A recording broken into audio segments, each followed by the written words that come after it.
Oh my gosh. Wow. Thank you so much. You know, when Jackie came to my office a few weeks ago, she came with this big bouquet of flowers, and I honestly thought she was coming to thank me for Utah Business Week because her daughter had just attended. And I thought that, and her daughter had a good experience, so I thought Jackie, being the sweet person that she is, was coming to say thank you for that. So we're standing in the lobby, and when Jackie told me that the Salt Lake Chamber was honoring me for the 2014 Athena, um, I just couldn't have been more shocked and surprised and really humbled. I didn't even know I'd been nominated for the award, and even that seems like a huge honor. And to be spoken in the same sentence with these wonderful women that have been honored with this award, it's truly amazing and humbling. You're all amazing. And the Pathfinders, to be recognized beside you, congratulations to all of you. And, thank you for all you do in our business, in our communities. You truly do make a difference, and I can't imagine what Utah would be without you. Well, I've been all over the place wondering why anybody would want to hear anything about Peggy Larsen. I certainly don't have a traditional story. But, one thing I know for sure is behind every person that's being honored is there's people that should be being honored. And one of them is my wonderful husband, who's here today. He's my biggest fan always. He makes me believe that I can do anything, and he's always there to support me if I do. Even if it's wrong, he still supports me. My grandson who lives with me is my constant inspiration. Thank you, Zach. And my friends at WCF, you have never said no to me when I've suggested something wild and crazy. I mean, I call those team builders. I'm pretty sure you guys have a different name for them, but when I've wanted you to run down the road for 26.2 miles, you've been there right beside me and done a lot of amazing things. Ray Pickup, who's not here today, the CEO of WCF, and his predecessor, Lane Summerhays. Thank you both for allowing me to pursue my dreams that have meant so much to me. And Lane, you have been my greatest mentor, always. Thank you. I know I wouldn't be standing up here if it weren't for you, allowing me to do all the crazy things that I wanted to do. Well, WCF has been the perfect place for me to work the past 19 years. They have the culture that Lane instilled in that company a long time ago, is just do the right thing and everything will work out. Well, I understand that the Athena is the goddess of wisdom, and I certainly wish that she had been in my life a long time ago because I could have used some wisdom. I might have made some different choices in my life if she would have been there. But I am going to tell you a little bit about myself because that's what they asked me to do. It's probably the hardest thing in the world to talk about yourself. I'd love to talk about all of you, but talking about myself is hard. I'm going to start in high school because I think that's probably when things changed for me in a big way. My parents are both from Oklahoma. They were raised on farms. They were sharecroppers. They came from really large families, very, very poor families. And neither of them were really even allowed to go to school past the 8th grade. They had to work and help provide for their families. And my dad decided that he needed to get out of Oklahoma for lots of reasons. He didn't like chiggers and ticks, right, Dan? But really, he just wanted a better way of life. So he moved to California, in a little place between Los Angeles and Las Vegas. I've always wondered all my life, why did you ever choose Barstow, California? My husband's pretty sure it's where the mattress flew off the truck, but that's where we ended up. Kind of a nowhere little community, that's for sure. My parents instilled wonderful things in me, hard work, honesty, and integrity.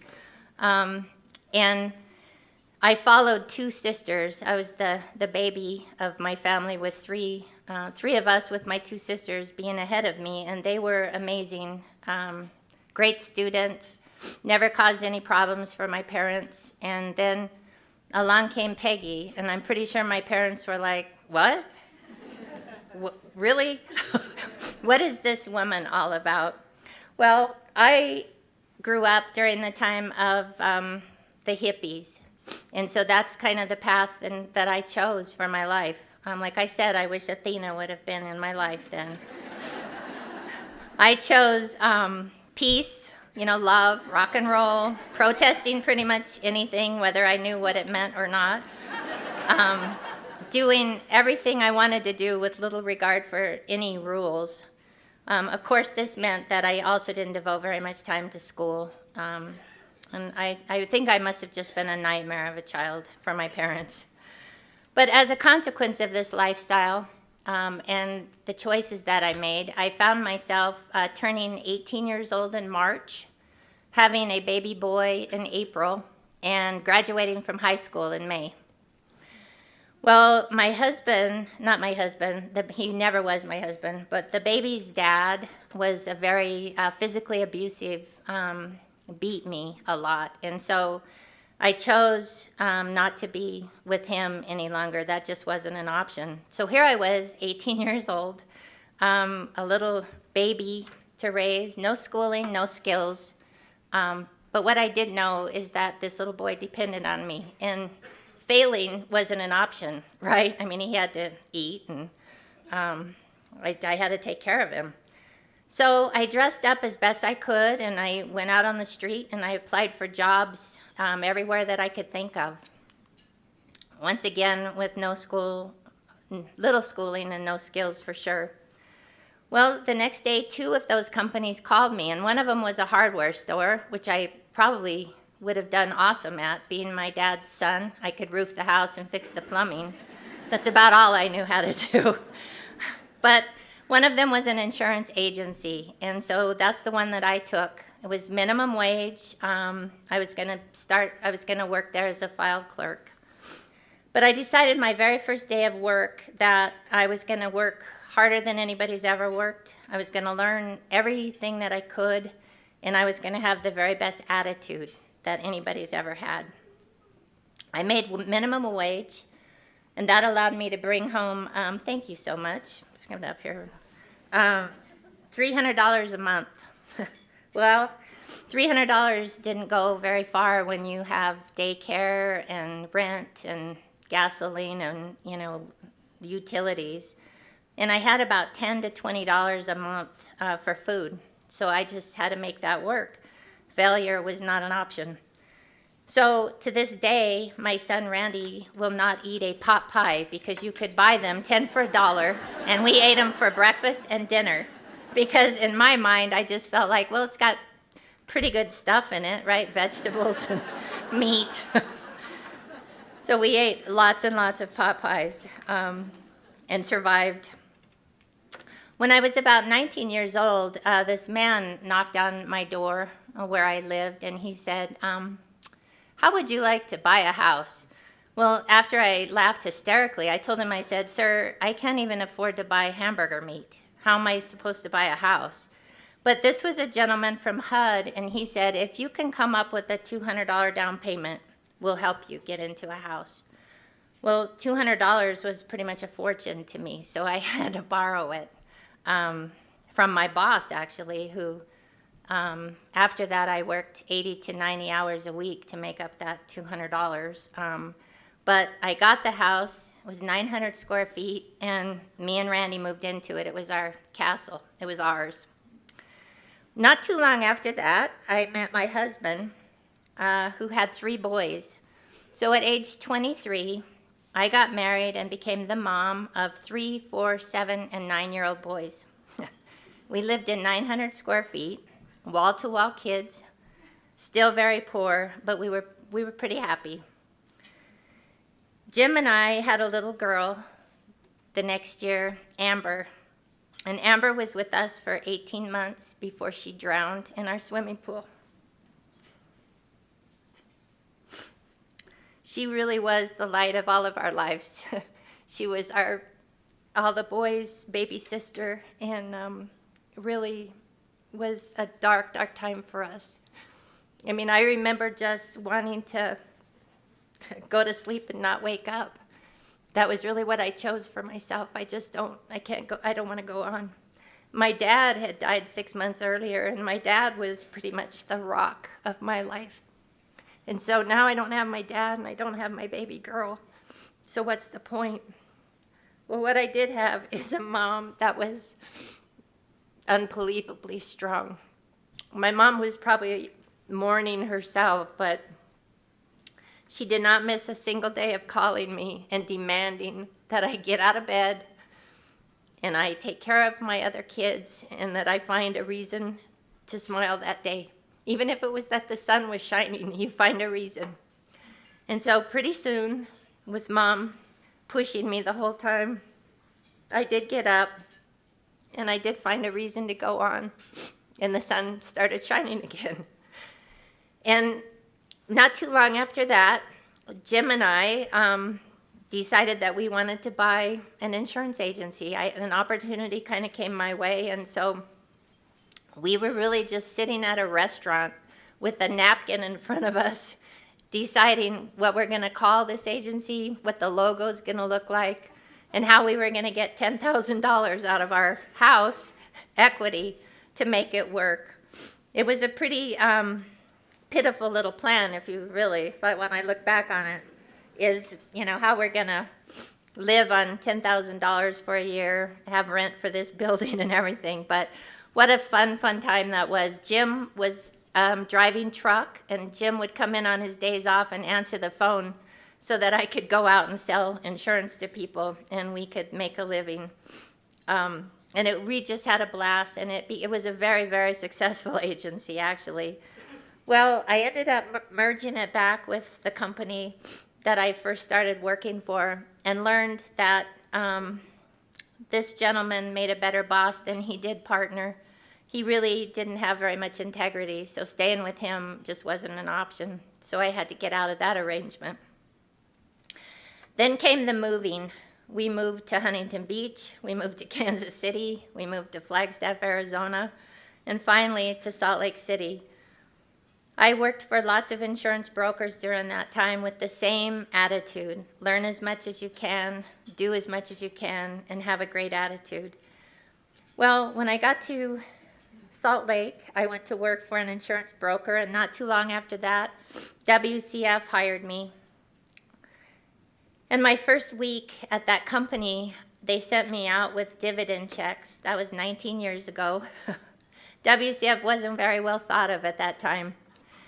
They sent me out with some checks to deliver to people. They were paying a dividend, and honestly, people were just calling me every kind of a name you can imagine and telling me how terrible our company was. So once again, that was a challenge, but an exciting time for the transformation of a company. Lane leading the charge, always telling us, just do the right thing. That's all you need to do. And we just did the right thing and kept going, and it was just a fun time. Then I was put over the sales department. At that time, I was just a salesperson, and I was out just trying to connect with our customers, and then I was put over this sales group.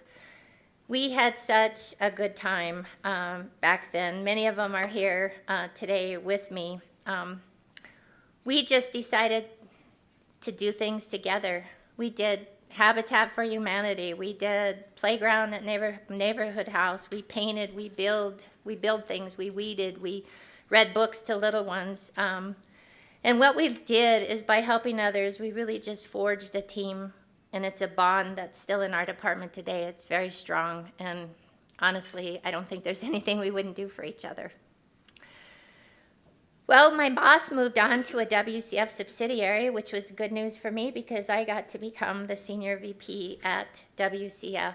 I think the first woman that had been, in a senior position at this company, and I was embraced in that position, given lots of other things to do.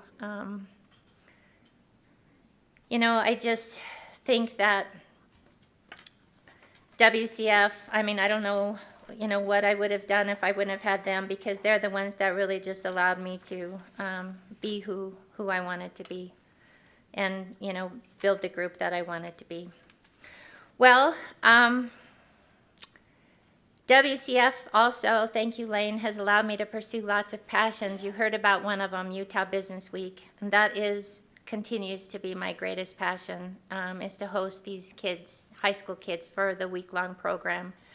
I'm convinced always that our world is going to be just a great place to live because of these young people and their drive and desire to do the right thing and to make a difference in others. To the advisors and the staff and all of you from Utah Business Week, you truly are, you've become my family, and I love you all so dearly. Thank you for being here with me today. Utah Business Week truly does change lives. Well, I recently became connected to an old Super Bowl commercial. Many of you may have seen it. It's called God Made a Farmer. It's quite the inspirational commercial. But, as I was thinking about that, it helped me realize how powerful women can be and how much that they can do. And so I wrote my own version of that commercial, and I want to share it with you today. It's called So God Made Women. God looked down and said, I need someone who is strong, kind, loving, and the glue to hold it all together. So God created women. He needed someone who could get up before dawn, walk the dogs, fix breakfast, dress the kids, dress herself, get the kids to school, go to work, cook dinner, read, and do homework, and kneel for bedtime prayers. So God made women. He needed someone who was strong but compassionate, intelligent and humble, stern but loving, teachers and learners, guiders and directors. So God made women. So to all of the women in my life and all of you here today, thank you so much for being you. Thank you for this amazing recognition. Thank you to the Salt Lake Chamber for all you do for all of us. What would Utah really be without you? Congratulations again to the Pathfinders. And finally, I'd just like to leave you with this. Believe. Believe that you are worth it. Believe that failure is not an option. Believe that hard work and dedication will pay off. Believe that giving back to others makes you a better person.